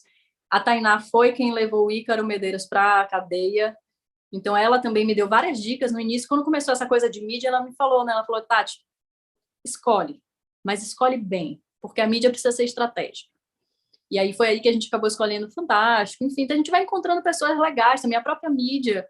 A gente precisa saber onde vai, onde não vai. Eu fui num programa aqui que depois eu falei, cara, o que é que eu fui fazer nesse programa? Sabe, eu fui me expor, eu fui ser humilhada de determinado modo, né? Assim, porque as perguntas eram muito desse sentido de, mas como é que era o abuso e tal. E eu falei, cara, com esse cara eu não falo mais. Com esse jornalista, com esse repórter, eu não falo mais. Queria só o sensacionalismo ali da coisa, né? Exato, exato. Por outro lado, tem outros veículos que são super parceiros, assim, óbvio, né, super, super sérios, né, como aqui na Bahia tem a Rádio Metrópole, que sempre dá o direito de resposta, né, para o outro lado, mas que tem todo cuidado com a gente, né, todo cuidado. Quando faz alguma matéria sobre JTS que me pedem para falar com outras vítimas, que eu falo, ó, ok, beleza, mas olha o anonimato, olha o cuidado com elas, não pergunta tal coisa. Eles sempre respeitam isso, sempre respeitam o limite. Então, assim, a gente vai aprendendo e a gente vai criando uma rede, mas o que falta nessa rede é deputado disposto a botar um projeto de lei, é vereador disposto a bater, sabe? A chegar e falar, e a exigir, a cobrar, porque assim não adianta, a gente tenta, mas são muitos casos. Eu e Tainá, a gente recebe muitos casos, Daniel, e tem casos que a gente fala, cara, a gente não tem braço. Eu fui tentar bater de frente com um caso recentemente, que depois até o Vaticano se envolveu e tal, que foi o caso do Arautos do Evangelho. Eu falei com você, eu acho, que eu cheguei a tirar meu Instagram do ar. Uhum. Um caso que não foi da Bahia, que eu fui nessa, né, não vamos, eu não posso deixar, porque, nossa, é um absurdo tão grande que eu falei, não, cara, não, eu não posso virar as costas para isso. Mas, no final das contas, a minha vida correu risco. E eu tive que dar para trás e falar assim, olha, não vou mais me meter, não tenho como, não tenho braço para isso, eu não posso encontrar uma instituição que tem o apoio do Vaticano, depois o Vaticano, na verdade, rompeu, né, e tal. Mas, sabe, não dá. Não dá para ser eu, não dá para ser Tainá, não dá para ser Daniel, não dá para ser... Tem que ser lei. Tem que partir da lei, porque aí a gente tira o alvo da gente. Porque hoje, eu, Tainá, a Zahira, quando vem para o Brasil, nós que somos ativistas dessa área, a gente tem um alvo nas costas. Porque esses caras sabem, né? Assim, eles enxergam a gente. Por que um juiz vira para mim e diz que eu estou querendo fazer barraco? Porque ele sabe que eu chego e eu levo o caso, sabe assim, eu boto no Instagram, eu procuro a mídia, eu falo assim, olha, isso não pode acontecer. Eu vou dentro do Ministério Público, eu dou uma queixa, né? Né, assim, eu vou na corregedoria, o que for. Mesma coisa a Tainá. Então, essas pessoas, elas enxergam a gente como um problema. Porque nós somos um problema para essa estrutura abusiva. Nós somos, de fato, um problema. Nós somos um problema para um João de Deus. Nós somos um problema para Jair Tércio. Nós somos um problema para esses aí que se dizem religiosos, mas que estão cobrando o dízimo da pessoa que não tem dinheiro para comprar comida. A gente é um problema, porque a gente fala, isso não é coisa de religioso, cara. Isso é coisa de estelionatário. Isso é coisa de criminoso. Criminoso, né, Tati? Com certeza. Então, assim, enfim. A gente está precisando de mais problemas como vocês entre nós, para poder tomar frente e lutar por justiça, né, Tati? E conscientizar as pessoas também. Inclusive, a última pergunta que eu queria te fazer é sobre isso. Você deu uma palhinha, você falou um pouquinho naquela outra live nossa, que foi, eu acho que eu já tinha mencionado, né, um pouco mais teórica, com alguns direcionamentos que eu achei fantásticos já. Hoje eu acho que a gente está complementando o que a gente conversou aquele dia de uma maneira, assim, fantástica. Então, quem está assistindo a gente, eu vou deixar um cardzinho aqui depois, ou procurem aí, Tatiana Badaró, Daniel Gontijo, que vão ver a outra live que a gente já fez, que foi muito boa também. Mas eu queria que a gente finalizasse com você dando algumas recomendações para as pessoas que estão assistindo a gente. Como se prevenir contra esses abusos em meios religiosos? O que fazer para diminuir a chance disso acontecer? Ou se aconteceu, né, se percebeu, poxa, estou sendo abusado ou abusada, o que fazer no final das contas, Tati? Sim. Para prevenir, eu acho assim que nossa grande arma de prevenção é a informação, né? Por isso que no meu Instagram o que eu mais faço é falar sobre as estruturas, modus operandi, como é que funciona, quais são as frases clássicas e tal. Informação. Mas existem algumas estratégias mais pragmáticas, mais práticas. Por exemplo, se você está buscando ou conhecendo um grupo novo, sempre se mantenha em contato próximo com alguém que não tem relação. Assim, seja uma prima próxima, um amigo, sua mãe, e aí vai depender do seu núcleo, assim, das pessoas que você tem próximas a você. Converse com essa pessoa, né? Assim, tenha relação sempre, não aceite romper relação. Porque, assim, o pedido de romper relação, que normalmente não é um pedido direto, é no sentido de bem coaching. Você sabe meu negócio, meu ranço com coaching, mas enfim. Aquela coisa de você é a média das 5 pessoas com quem você mais anda. Assim, cada um acredita no que quer, beleza. Mas assim, se você é a média das 5 pessoas, 4 você coloca lá nesse grupo. Uma mantenha uma pessoa que te conhece antes disso. Uma pessoa que tem uma convivência de vida com você. Porque esse argumento é o tipo de argumento que te vulnerabiliza. Porque te coloca em contato somente com pessoas que são fiéis àquilo, né? Então, você não tem uma percepção de fora. Percepções de fora nos salvam. Porque é uma percepção de fora que te faz um questionamento que você fala, cara, pois é, não faz sentido. É uma pessoa de fora, como eu escutei de uma amiga minha, que na época tinha 17 anos, e que Jair Técio demonizou a menina. E ela continua sendo uma das minhas melhores amigas, Júlia. É uma enfermeira obstétrica fantástica, inclusive, né? E ela, imagina, ela com 17 anos virou para mim e falou assim, isso não é você, não. Isso está estranho. Você não tem nada a ver com isso. E quando ela falou isso, ele disse que ela era o demônio encarnado, quase, né? Me proibiu, mandou pagar telefone, não sei o quê, não podia mais falar. Foi um absurdo. Por quê? Porque ela virou para mim e disse assim, olha, isso está errado. Tem alguma coisa estranha nisso. Em nenhum momento ela disse, sabe assim, não foi aquela coisa de chegar e falar assim, isso sei lá, ele é um criminoso. Não foi isso. Foi uma questão de virar e falar assim, Tati, isso não é você. Isso não é você. E aí, esse tipo de questionamento é que você para e pensa, cara, realmente não sou eu. O que é que eu estou fazendo aqui? Então tem Então, essa assim, rede de apoio, né? Alguém de fora. essa rede de apoio, ela é Show. essencial. É a primeira coisa, manter. E a outra coisa é ficar atento aos sinais de alerta, que é esse pedido, né? Essas induções de você se afastar de todo mundo. São os padrões muito rígidos, né? De comportamento, de vestimenta, é a exigência que você esteja muito tempo ali dentro, ou seja, a mesma lógica da alienação. E uma coisa que é muito importante, se você vai numa igreja, seja lá o que for, igreja, um templo, um grupo de yoga, eu gosto dos exemplos, tem alguns exemplos fora do Brasil, né, de grupos que não são tipicamente religiosos, mas que são enquadrados nessas leis, como grupos de corrida e tal, porque tem dogmas, são muito radicais. Se há um líder, né, que ele lidera sem ninguém, né, na horizontalidade. Ele é um líder único. Tem abaixo dele outras pessoas, mas ele dá a última palavra. Ele é assim, é a representação da coisa. Já foge, cara. Já foge, já foge, porque já é um sistema de opressão.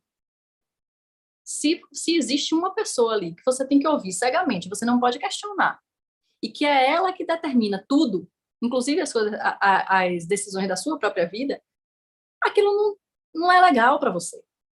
Não é legal. Então, esse é um grande sinal, e isso é o que é repetido no mundo inteiro. Um líder, né, que se diz divino, sagrado, que é o detentor do todo saber da coisa, que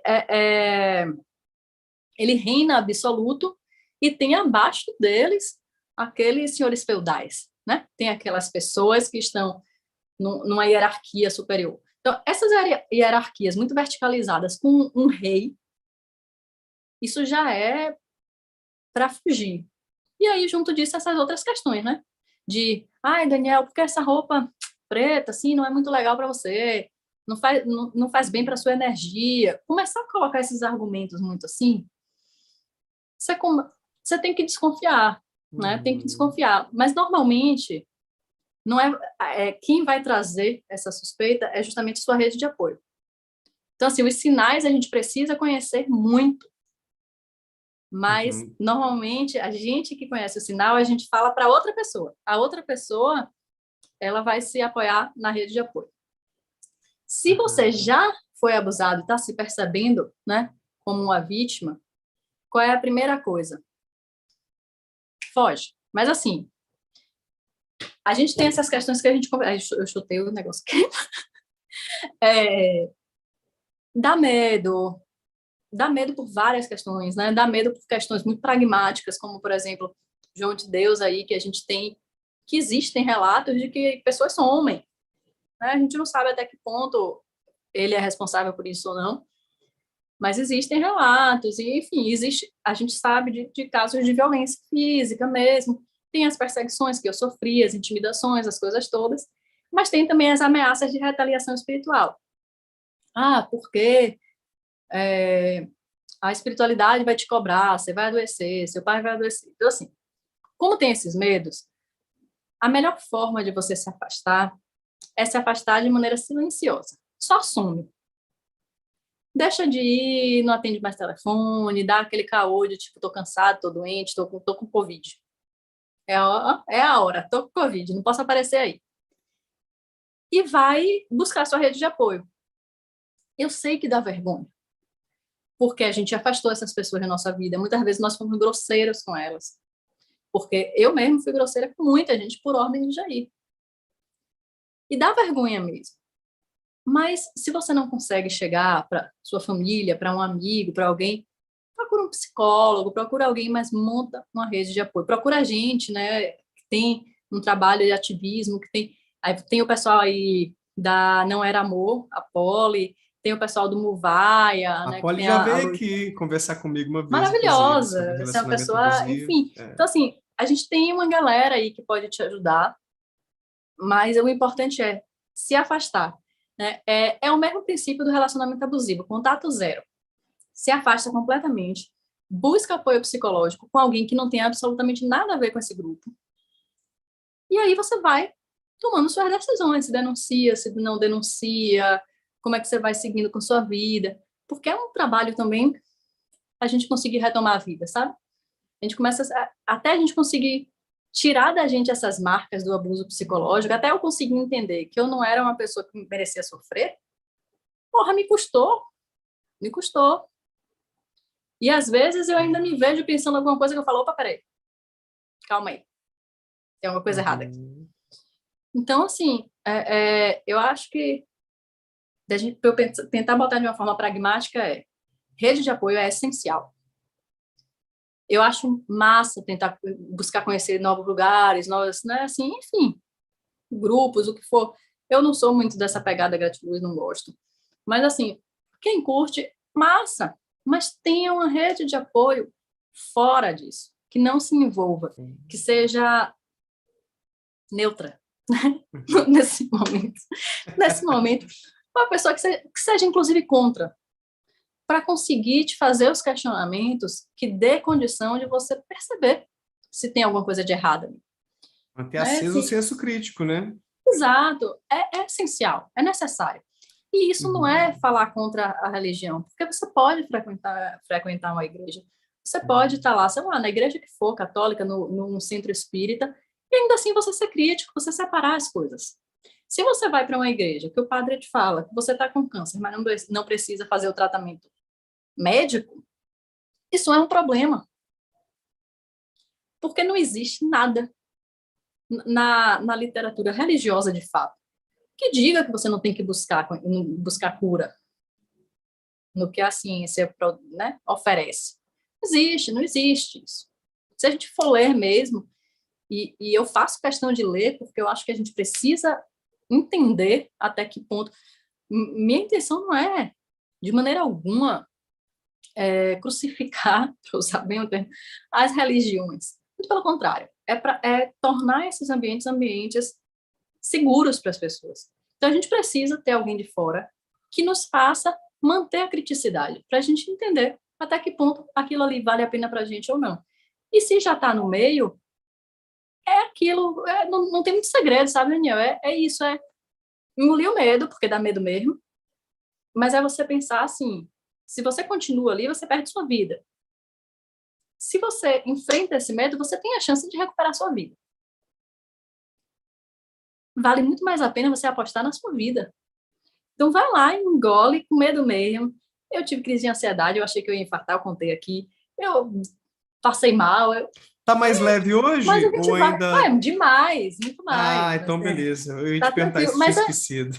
é isso, eu acho que assim, a gente enfrenta naquele. Porque dá medo, mas assim, é a aposta na nossa vida, sabe? Então, vai com medo, busca apoio Uhum. e vai refazendo longe disso. E esse sabe alerta assim? tem que rodar mesmo, porque eu não sei se é meio forte falar que está na moda, mas essa espiritualidade não religiosa nitidamente tem crescido aqui no Brasil. Demais. Da década de 70 para cá foi um crescimento assim, 10 vezes mais pessoas têm se classificado como eu não tenho uma religião, mas tenho uma Sou espiritualidade e tudo. espiritualista. Então, existem perfis já sobre os ayahuasqueiros, eu acho que esse é o termo que eles usam, Uhum, né? uhum. Contra o abuso no meio ayahuasqueiro, O porque tem rolado Mubaia, né? As muita meninas são coisa. ótimas, é. Exato, eu vi um perfil assim outro dia, achei muito bacana, Ah, porque isso é uma coisa que, olha só, não é caso isolado, né, Tati? não? Você vê isso, o próprio Osmanito Torres falou sobre casos de assédio nas Testemunhas de Jeová, a gente tem os casos Sim. de padres na Igreja Católica, pastores, vira e mexe, médiums aparecem aí, João Uhum, de Deus, que é um uhum. médium que não é exatamente espírita, fica ali meio no meio do caminho, né? É uma coisa que não é caso isolado, né? Tem gente Não. babaca, gente querendo se aproveitar desse posto de autoridade espiritual em todo gueto religioso, não tem Claro. jeito. Então, pessoas como você estão ajudando a conscientizar a população, as pessoas para terem essa E rede de não, apoio, é, vai com calma, e, né? com Aham, certeza, e não só com o abuso sexual, né, Daniel? Como a gente estava falando, porque assim, aham. com esse boom dessa espiritualidade alternativa, e eu acho que é daí que vem meu ranço com gratiluz, me dá um nervoso. A pessoa, mas me dá um nervoso, você não tem noção. É porque me dá, sabe aquela coisa, me soa forçado, me soa essa coisa me soa essa coisa do abuso mesmo. E eu sei que não é todo mundo que é nessa vibe, mas assim, respeito também a minha história, sabe? Para mim é complicado. Mas com esse boom, isso também roda muito dinheiro. Roda muito dinheiro. Então tem muita gente que surfa na onda. Muita Exato. gente que surfa nessa onda. Tipo, a galera jovem tá aí buscando algo que seja mais alternativo, mas que seja liberal e tal. Então, né? Vou aqui agora virar, sei lá, coach de luz. E vamos lá. Então, assim, a gente precisa manter essa criticidade para entender que, às vezes, a pessoa está só utilizando de um meio que, no Brasil, é um tabu você denunciar. A própria justiça não quer mexer com isso porque fica com medo de ser acusada de intolerância religiosa, porque, né, existe camadas e camadas aí de uma história de poder no Brasil na mão da religião. Então, é um ambiente propício, então a gente precisa manter a criticidade e entender que um criminoso, uma pessoa, um sociopata, um psicopata, ele não vai pensar, ai, mas é errado eu usar a igreja, sabe? Não vai. A gente aqui pensa, porra, que sacanagem, né? Usar da fé. Mas para eles é genial, porque a pessoa chega ali completamente desarmada. A pessoa chega ali querendo um guru. A pessoa chega ali querendo que alguém determine a sua vida. Então a gente Exato. precisa manter a criticidade. E como você falou, não é só pensar em religião formal, não. Uhum. Né? Qualquer grupo, Exato. agora com esse boom de fitness também, né, nada contra, eu sou rata de academia, se eu amo, Uhum. mas eu acho que a gente precisa ser crítico com tudo. Quando começa assim, porque você não pode andar com pessoas que não frequentam academia. Pelo amor de Deus, sabe? Então, assim, essas coisas são configurações abusivas. A gente Tribos, precisa entender né? o que é São as abuso. tribos. Vai além do Exato, que é espiritual, religioso, né, Tati? As exato, exato. tribos e seus Se há dogmas. imposição, né? Claro, se É, há é. imposição e há incômodo, se gera desconforto em você, então, em alguma medida, aquilo é abusivo. Meu sogro é motociclista, ele tem lá a Harley Davidson dele e tal. Que Ele massa. fala que ele já encontrou vários grupos de motociclistas muito cheios de regras, de umas coisas muito esquisitas, nada a ver. É uma E aí você seita, vê isso, né? né? Então você vê às vezes características sectárias até no grupo de motociclistas. Sim, sim, Ô, Tati, bom, eu acho que a gente passou por todos os tópicos mais importantes. sim. Fiquei, assim, muito satisfeito de conhecer a sua história e do impacto que isso pode ter, né? Já estou imaginando aqui, várias pessoas no chat te elogiaram pela coragem, pela Massa. sua força. Quem não conhece o trabalho da Tati, deixei o arroba aqui do Instagram dela para conhecer com detalhes, com calma, o dia a dia ali de coisas que ela posta que são super instrutivas, super importantes para alertar você que está, de repente, num grupo espiritual, num grupo religioso, já tem as suas dúvidas, ou que conhece alguém que está, né, entrando, ou que já está lá dentro para poder dar aquela cutucada, plantar aquela sementinha da dúvida. Então, Tati, seu trabalho é fantástico. Eu estou, assim, muito mais admirado por você hoje do que eu já era antes. Agora, eu acho que fechou, assim, complementou o que eu gostaria de ter conversado com você aquele dia, mas, enfim, o tempo não deu. Então, eu acho que foi muito bom a gente ter esse papo agora. E a minha expectativa é que a sua história e os seus ensinamentos toquem o maior número de pessoas possível. Então, você que está assistindo, não deixe de compartilhar, hein? Manda lá no grupo da família, manda para aquele seu colega que você acha que pode estar entrando nessa fria, para poder dar uma alertada, porque existem muitos Jair Tércios por aí, existem muitos abusadores que podem acabar complicando a vida de muita gente. Obrigado, viu, Tati? Valeu demais. Obrigada, Daniel. Adorei, assim, foi um prazerzaço. Eu acho que também num bom momento, né, que eu já consigo falar disso com mais leveza, como você perguntou como é que tá agora eu tô de boaça. Então, eu acho que é o momento justamente da gente utilizar dessa experiência para evitar que outras pessoas passem, né? Então, obrigada pela oportunidade da gente espalhar aí essas informações e essa luta mesmo. Obrigada pela parceria, né?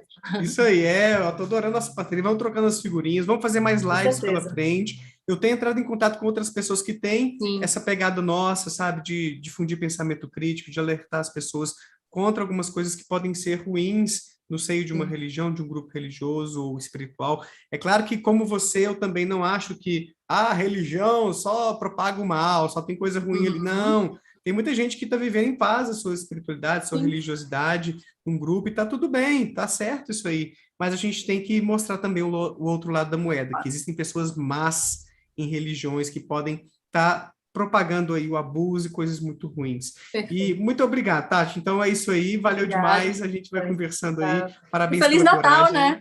Né? Isso aí, boas festas. Boas festas. Isso aí. Tchau, gente do chat, obrigado. Valeu demais pelos comentários, perguntas. Membros aí do canal, né? Jaque, Marcela, Marcos. Eu acho que teve mais gente, eu esqueci. Estavam por aí. Obrigado demais pela força. Você que está aí assistindo a gente no futuro, em 2084, não deixa de curtir, se inscrever aqui no canal e comentar aí embaixo como é que estão as coisas hoje em dia. Acabaram essas seitas malucas aí?